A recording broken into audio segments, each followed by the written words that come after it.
Hello guys, welcome to my another blog. তো আজকের ব্লগটা হচ্ছে আপনার রোডের পাশে যে মানুষজন কাজ করে সেটা নিয়ে। তো সেটা হচ্ছে অনেক কষ্টদায়ক, বিশেষ করে সৌদি আরবে এই রোদের মধ্যে কাজ করাটা খুবই খুবই কষ্টদায়ক।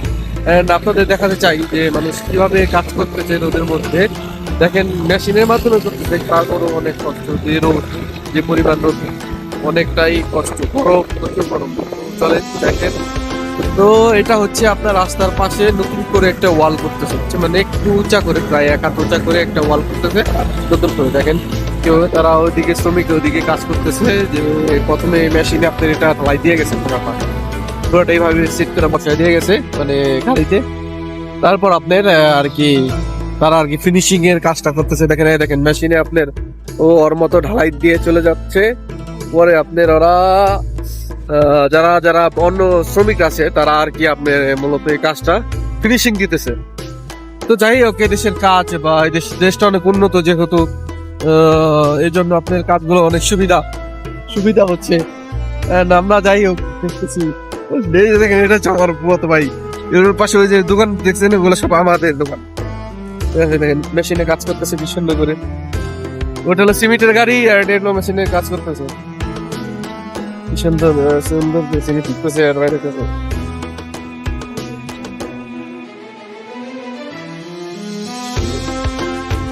দেখেন এই তিনি মূলত এই কাজ, কোনো কাজই ছোট নয়, সব কাজ নিজে মেখে করে নিলে ভালো। চেক করতেছে,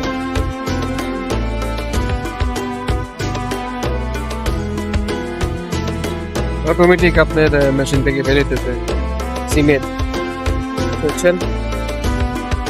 দেখ মাশাআল্লাহ খুবই সুন্দর।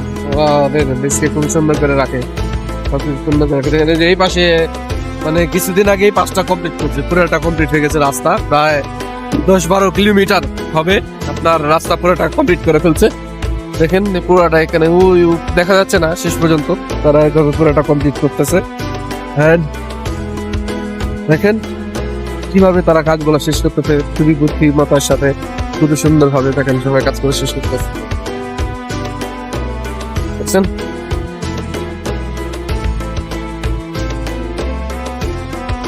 যাই হোক, সবাই ভালো থাকেন। আপনাদের দেখানোর চেষ্টা করলাম মানুষ কিভাবে কাজ করে। কষ্ট, অবশ্যই কষ্ট, সব কাজই কষ্ট, কোনো কাজই সহজ না। তো আপনারা সবাই ভালো থাকেন, নিজের প্রতি খেয়াল রাখেন। আর যদি কেউ বিদেশে আসতে চান তাহলে অবশ্যই যোগাযোগ করে আসবেন, কারণ এখন অনেক দালাল, অনেক পদের মানুষ প্রতারকের শিকার হচ্ছে। তো সবাই ভালো থাকেন, সুস্থ থাকেন। আসসালামু আলাইকুম ওয়া রাহমাতুল্লাহি ওয়া বারাকাতুহু। আল্লাহ হাফেজ।